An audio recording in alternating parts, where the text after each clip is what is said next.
Stock market में क्या खरीदा जाए ये तो अहम है ही, लेकिन इससे भी ज्यादा अहम यह है कि कब खरीदा जाए। यहाँ एक सही वक्त पर लिया गया फैसला आपको बादशाह बना सकता है और एक गलत वक्त, खैर, वो सब कुछ खत्म भी कर सकता है। तो वक्त की अहमियत को समझना यही इस खेल का पहला असूल है। सोचने वाली बात है ना भाई, एक सेकंड में ऐसा क्या हो जाता है? बात यह है कि स्टॉक मार्केट की घड़ी किसी का इंतजार नहीं करती। एक सेकंड में कीमतें आसमान पर और अगली सेकंड में बिल्कुल जमीन पर। पलक झपकने में मुनाफा नुकसान में बदल सकता है। यहां कोई रीप्ले बटन नहीं होता। जो सौदा जिस वक्त होना है बस उसी एक सेकंड में होना है। ये मिसाल बिल्कुल फिट बैठती है ना? शेयर मार्केट भी तो एक बाजार ही है, उसका भी अपना एक वक्त है, अपनी एक जगह है। अगर किसी को उसके उसूल ही नहीं पता तो कामयाबी कैसे मिलेगी? समझें कि आपने दुकान तो खोल ली, लेकिन ग्राहकों के आने के वक्त पर नहीं। ये एक ऐसी मार्केट है जहां वक्त की पाबंदी, समझें, सबसे अहम चीज है। तो चलें सबसे पहले इस खेल का बुनियादी उसूल समझते हैं, यानी ये दुकान खुलती कब है और बंद कब होती है। जाहिर है दुकान खुली होगी तभी तो कोई सौदा होगा। तो शेड्यूल बहुत सीधा साधा है। इंडियन स्टॉक मार्केट पीर से जुम्मा तक खुली रहती है, हफ्ता और इतवार को छुट्टी।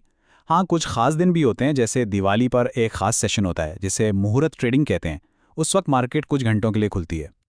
अच्छा, तो ये तो हो गई हफ्ते की बात, लेकिन एक दिन के अंदर क्या होता है? क्या बस मार्केट खुलती है और बंद हो जाती है? नहीं, ऐसा बिल्कुल नहीं है।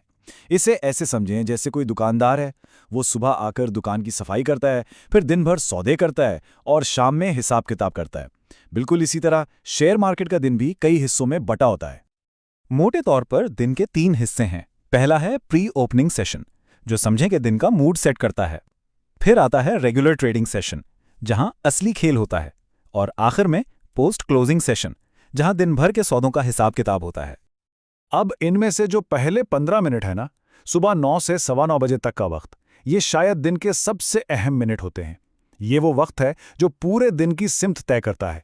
तो चलें जरा करीब से देखते हैं कि इस मुख्तसर से वक्त में पर्दे के पीछे चल क्या रहा होता है।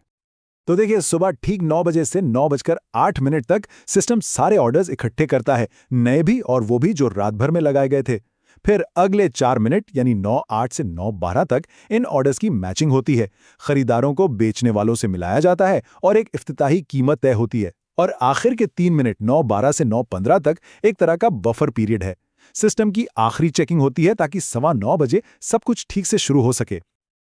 लेकिन एक मिनट, सवाल तो ये है कि आखिर इस सब झमेले की जरूरत ही क्या है? मतलब अगर असल ट्रेडिंग 9:15 बजे शुरू होनी है तो फिर ये 15 मिनट की एक्स्ट्रा एक्सरसाइज क्यों? इसका मकसद है मार्केट को एक बड़े झटके से बचाना। जरा सोचें, मार्केट बंद होने के बाद रात भर में कोई बहुत बड़ी खबर आ गई तो ये 15 मिनट का सेशन एक शॉक एब्जॉर्बर की तरह काम करता है, उस खबर के असर को जज्ब कर लेता है। अगर ऐसा ना हो तो मार्केट खुलते ही एकदम से आसमान पर चली जाए या जमीन पर आ गिरे और ये ट्रेडिंग नहीं, स्टेबाजी कहलाएगी। तो ये सेशन मार्केट को मुस्तहकम रखने का एक बहुत जरूरी तरीका है। चलें जी, वक्त का हिसाब किताब तो समझ आ गया। अब जरा उन तिजारती तरीकों पर बात करते हैं जिन्हें माखिज में ममनू यानी नाजायज करार दिया गया है। सबसे पहली चीज है इंट्राडे ट्रेडिंग। इसका सीधा सा मतलब है सुबह शेयर खरीदा, शाम होने से पहले बेच दिया, यानी एक ही दिन में खरीदो फरोख्त मुकम्मल। अब इसमें होता यह है कि शेयर पर हकीकी कब्जा यानी मलकियत हासिल ही नहीं होती, उससे पहले ही सौदा हो जाता है।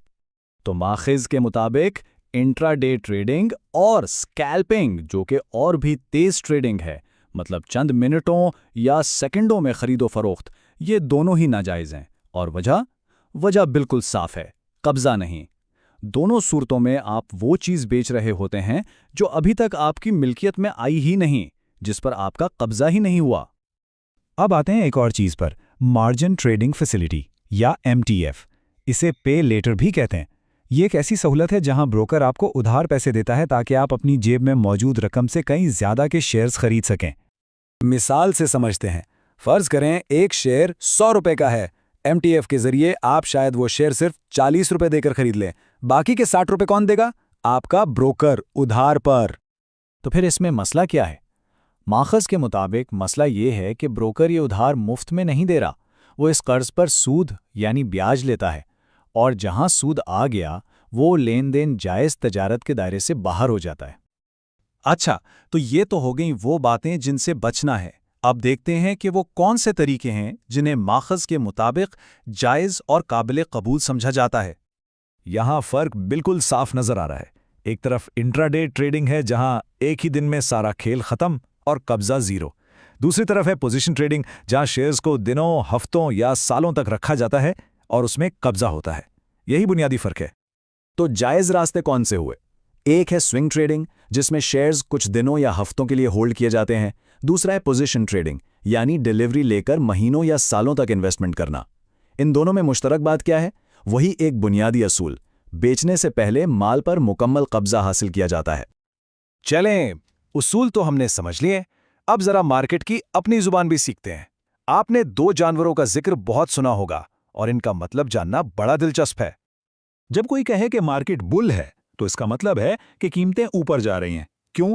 क्योंकि बैल जब हमला करता है तो अपने सींग नीचे से ऊपर की तरफ उठाता है, और जब मार्केट बेयर हो तो मतलब कीमतें गिर रही हैं, क्योंकि रीच अपने पंजों से ऊपर से नीचे की तरफ वार करता है ना दिलचस्प? तो इतनी सारी बातचीत का खुलासा क्या है? बस ये एक जुमला। माखिज के मुताबिक जायज़ तिजारत का सबसे बुनियादी, सबसे अहम उसूल यही है, किसी भी चीज़ को बेचने से पहले उस पर आपका मुकम्मल कब्जा होना चाहिए। आखिर में एक बहुत ही बारीक लेकिन अहम नुक्ता है। माखिज के मुताबिक फतवा या कानूनी हुक्म ये है कि जब आप डिलीवरी के लिए शेयर खरीदते हैं तो उसी दिन उस पर आपकी कानूनी मिल्कियत यानी हुक्मी कब्जा हो जाता है, तो इसे बेचना जायज़ है।